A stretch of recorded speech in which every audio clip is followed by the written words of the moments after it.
Good morning friends, a very warm welcome to all of you in our new session of digital Gurukul. नमस्कार दोस्तों, digital Gurukul में मैं श्रीकांत आप लोग सबका स्वागत करता हूं। तो दोस्तों आई होप आप लोग सबकी अच्छी तैयारी चल रही होगी और बहुत सारे मेरे दोस्त ने मुझे कमेंट्स किया कि सर हिंदी व्याकरण से संबंधित कुछ वीडियो अपलोड कीजिए।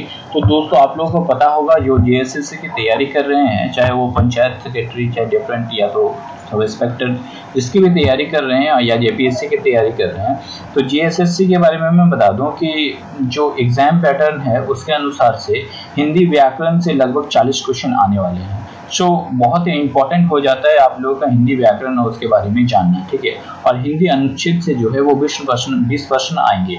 तो दोस्तों इसलिए बहुत इंपॉर्टेंट हो जाता है कि आप लोग व्याकरण को अच्छे से पढ़ें और उसे नॉलेज गेन करें। तो दोस्तों मैं जो है हिंदी व्याकरण का आज मैं आप लोगों को कुछ क्वेश्चन लेके आ रहा हूं और उसके थ्रू मैं कुछ आप लोगों को नॉलेज देने की कोशिश करूंगा।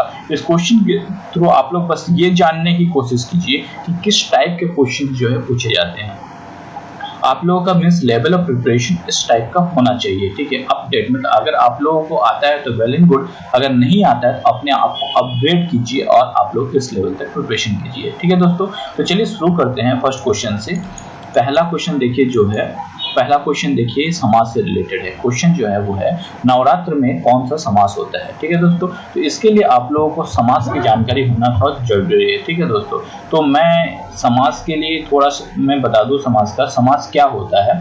तो समास जो है वो दो या दो से अधिक पद जब अपने विभक्ति चिन्ह या अन्य शब्दों को छोड़कर एक पद हो जाते हैं तो उसे ही तो समास कहते हैं। आप लोग सभी ने पढ़ा होगा, ठीक है, क्लास 12 तक में समास क्या होता है। और उसमें से देखिए क्या क्या समास है। बहुब्रीहि समास होगा, द्वंद्व समास, कर्मधारय समास या द्विगु समास। तो नवरात्र कौन सा समास है इसको जानने के लिए आप लोगों को सबसे पहले जानना जरूरी है कि बहुब्रीहि समास क्या होता है, द्वंद्व समास क्या होता है, कर्मधारय समास क्या होता है और द्विगु समास क्या होता है। तभी आप लोग जो है सही से आंसर दे पाएंगे। तो मैं थोड़ा सा ओवरव्यू आप लोगों को बता दूं। टोटल जो है 7 प्रकार के समास होते हैं, ठीक है।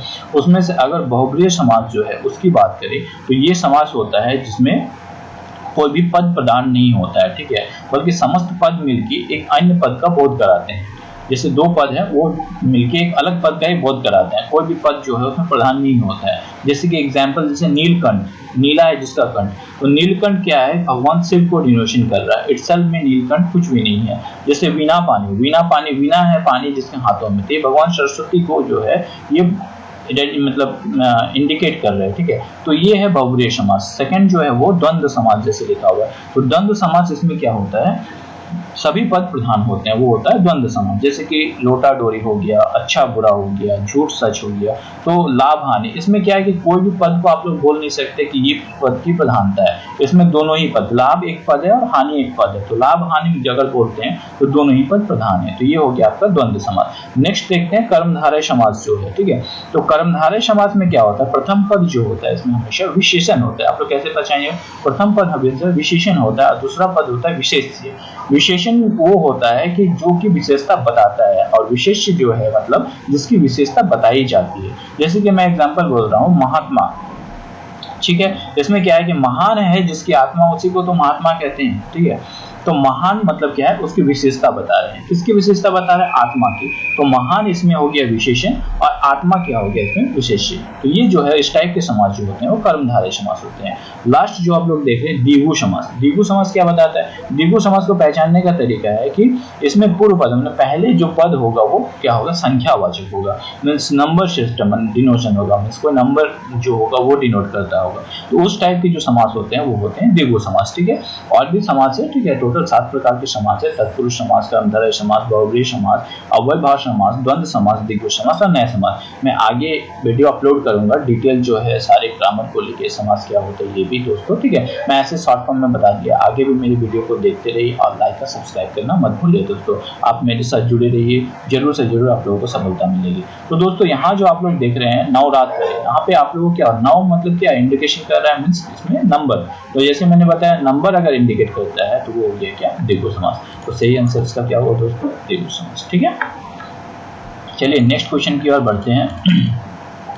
नेक्स्ट क्वेश्चन जो है, निम्नलिखित में से अशुद्ध शब्द कौन सा है, मतलब इसमें से जो शब्द हैं इसमें बताना है कि अशुद्ध कौन सा है। विकास, प्रशंसा, दुष्कर या शुश्रा।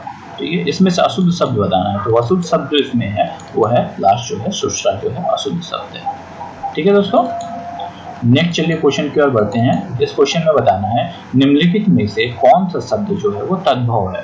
तो आप लोगों को पता होगा दो तरह के होते हैं, तत्सम और तद्भव। तो आप लोगों को बताना है कि ये जो है मधु, मधुकर, भ्रमर या भौरा, ठीक है, इसमें से कौन सा जो है वो तद्भव है। तो दोस्तों इसमें जो तद्भव है वो है सही आंसर जो है उसमें ये सारे मधु, मधुकर, भ्रमर और भौरा में तद्भव जो है वो है भौरा। ठीक है, मैं आगे तत्सम क्या होता है, तद्भव क्या होता है, इन सारे के बारे में भी मैं अगले वीडियो बनाऊंगा जरूर दोस्तों। तो अभी मैं बता रहा हूँ कि किस टाइप के क्वेश्चंस पूछे जाते हैं।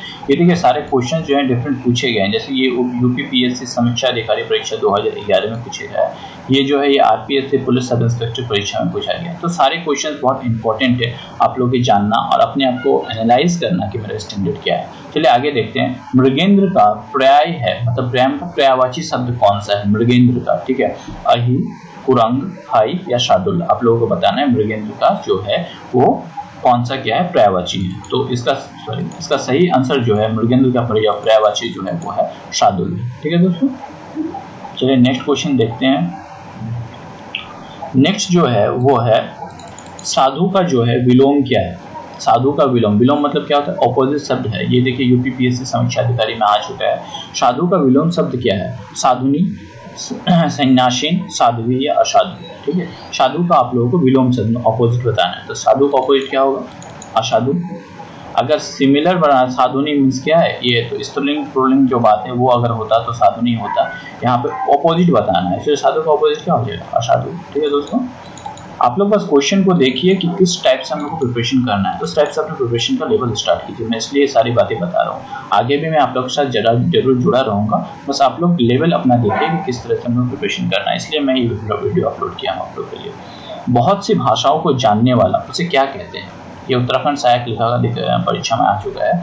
बहुत सारी भाषाओं को जानने वाले को क्या कहते हैं, बहुभाषाविद, बहुभाषाभाषी, बहुश्रुत या बहुदर्शी। ठीक है, बहुत सारे भाषा को जानने वाले जो बहुत सारे भाषा जानते हैं उसे बहुभाषाविद कहते हैं। ठीक है दोस्तों, नेक्स्ट क्वेश्चन देखते हैं जो है किस टाइप से क्वेश्चन आते हैं। निम्नलिखित विकल्प में से किस विकल्प में सभी शब्द जो है वो व्यक्तिवाचक संज्ञा है। ये संज्ञा का टाइप है, आप लोगों को पता होगा संज्ञा में क्या क्या है। संज्ञा में जैसे आप लोगों को पता होगा टोटली जो है 5 तरह के संज्ञा होते हैं, व्यक्तिवाचक संज्ञा, जातिवाचक संज्ञा, समूहवाचक, द्रव्यवाचक या भाववाचक। तो आप लोगों को बताना है कि ये जो है वो किस टाइप की संज्ञा है, मतलब ये जो डिफरेंट है। व्यक्तिवाचक संज्ञा जो है, व्यक्तिवाचक संज्ञा किसे कहते हैं, जिस संज्ञा में किसी खास व्यक्ति, खास वस्तु, खास स्थान या खास भाव का बोध होता है उसे ही तो व्यक्तिवाचक संज्ञा कहते हैं।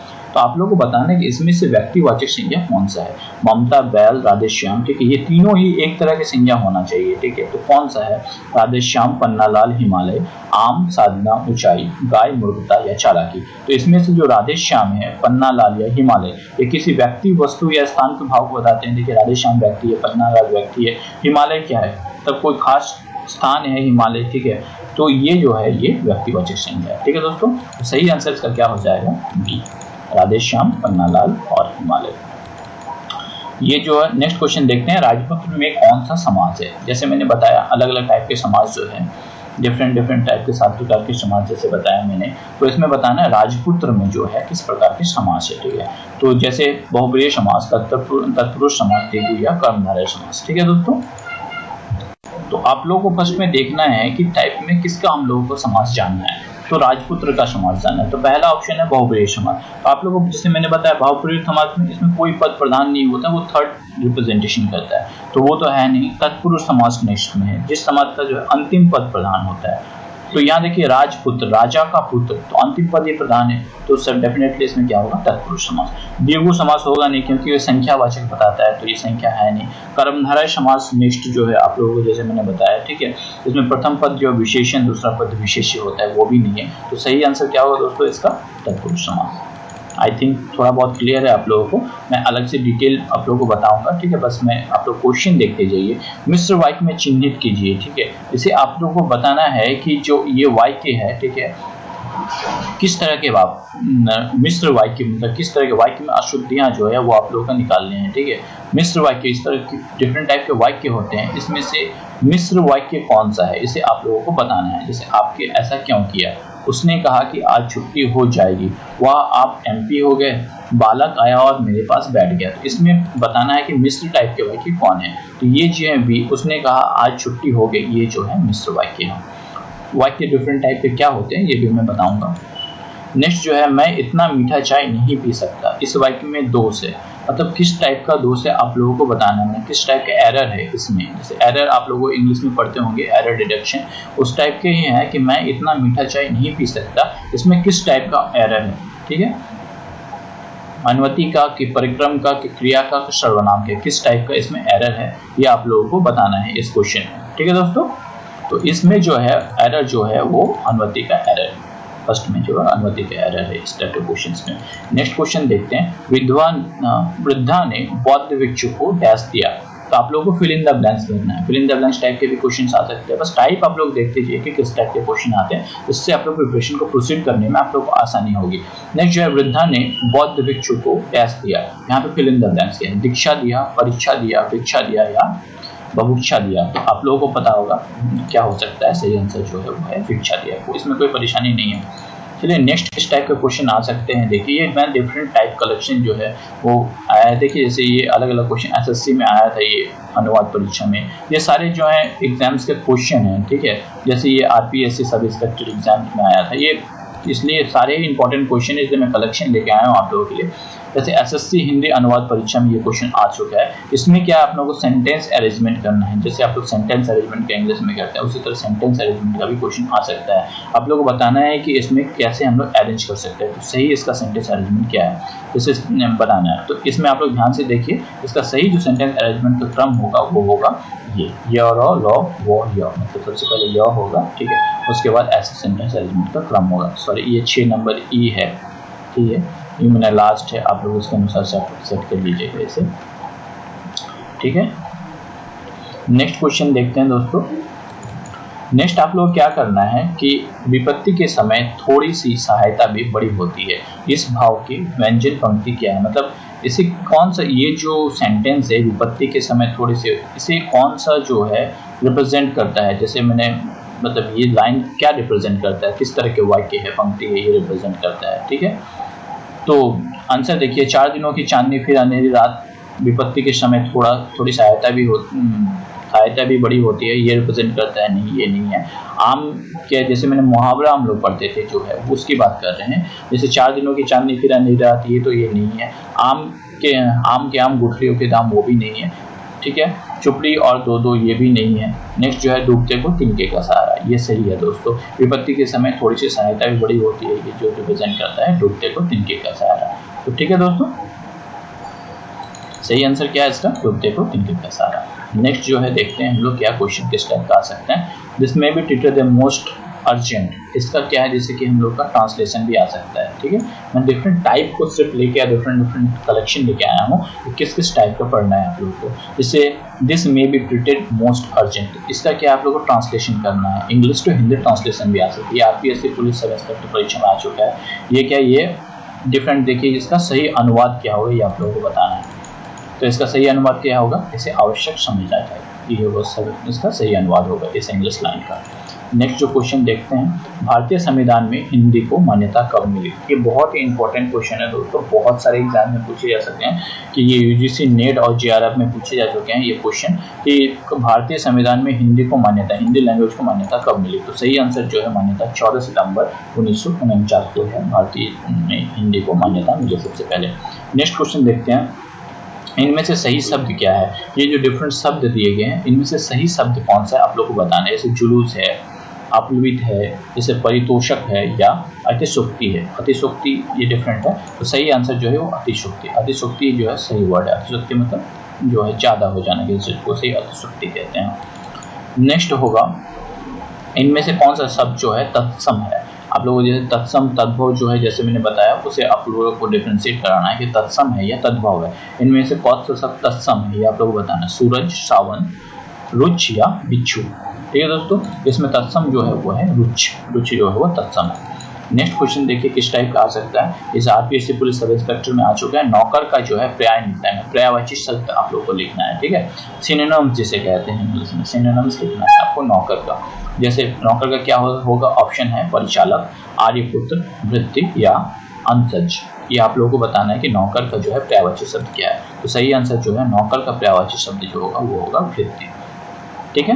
नेक्स्ट देखते हैं क्वेश्चन किस टाइप का आ सकता है। बंदव गुरुपंज कंज कृपा सिंधु नर रूप हरि महामुहूर्त पंज जासु वचन रविकर निकर। ये जो है ये क्या है, आप लोगों ने डिफरेंट पढ़ा होगा कि ये जो है, ये जो लिखी है लाइन्स, ये क्या है, ये सोठा है, दोहा है, बरवे है या रोला है, क्या है ये जो लिखा हुआ है। ये टीजीटी परीक्षा में आ चुका है। तो ये जो है अप्रोक्सीमेट, ये जो है ये है सोठा, ये दोहा नहीं है, ये सोठा है, ठीक है। नेक्स्ट जो है यथार्थ का विलोम क्या होता है, मतलब आप लोग के ऑपोजिट बताना है, ठीक है। एंटीनॉम्स जिसे कहते हैं। यथार्थ का विलोम क्या होगा, कृत्रिम होगा, आदर्श होगा, उचित होगा या अनुचित होगा। तो यथार्थ का विलोम जो होगा वो होगा कृत्रिम। यथार्थ मतलब जो होता है उसका उल्टा जो होता है, ठीक है, कृत्रिम होगा, ठीक है दोस्तों। तो ये कुछ इंपॉर्टेंट क्वेश्चन के टाइप्स थे जो आप लोग आ सकते हैं एग्जाम्स में। आप लोग इसी बेसिस पे अपनी तैयारी को प्रोसीड कीजिए, आप लोग डाइवर्ट ना हो जाए। बहुत सारे बच्चे जो है एग्जाम में सक्सेसफुल नहीं हो पाते हैं, मेन कारण उनका डाइवर्शन होता है कि जिस टाइप के क्वेश्चन पूछे जाते हैं वो ना पढ़ के डिफरेंट टाइप के क्वेश्चन पूछे जाए। जैसे क्यों मैं ये चीज़ बता रहा हूँ, क्योंकि एग्जाम्स के जो सिलेबस है उसमें सिर्फ लिख रखा है कि आप लोग व्याकरण की जानकारी होनी चाहिए, साथ में जो है आप लोगों को हिंदी व्याकरण से जो क्वेश्चन आएंगे वो 40 क्वेश्चन आएंगे और हिंदी अनुवाद अनुच्छेद से जो है 20 क्वेश्चन आएंगे। तो व्याकरण में क्या पढ़ना है, किस टाइप का पढ़ना है, तो उसके लिए मैंने आपको एक डायरेक्शन दे दिया। आगे भी मैं डिफरेंट व्याकरण से लेके जो है क्वेश्चंस और डिफरेंट जो है जैसे समास हो, संधि हो, संज्ञा हो, जो भी हो डिफरेंट जो है मैं सब कुछ लेके आऊँगा। अलग अलग क्वेश्चन भी मैं डिस्कस करूँगा। बस आप लोग अपनी तैयारी को इस डायरेक्शन में प्रोसीड कीजिए दोस्तों। और दोस्तों अगर आप लोगों को मेरा वीडियो पसंद आए तो जरूर से जरूर लाइक और सब्सक्राइब करना मत भूलिए दोस्तों। बार प्लीज जरूर लाइक और सब्सक्राइब कीजिए। Thanks for watching my video and best of luck for you all. अच्छे से तैयारी कीजिए।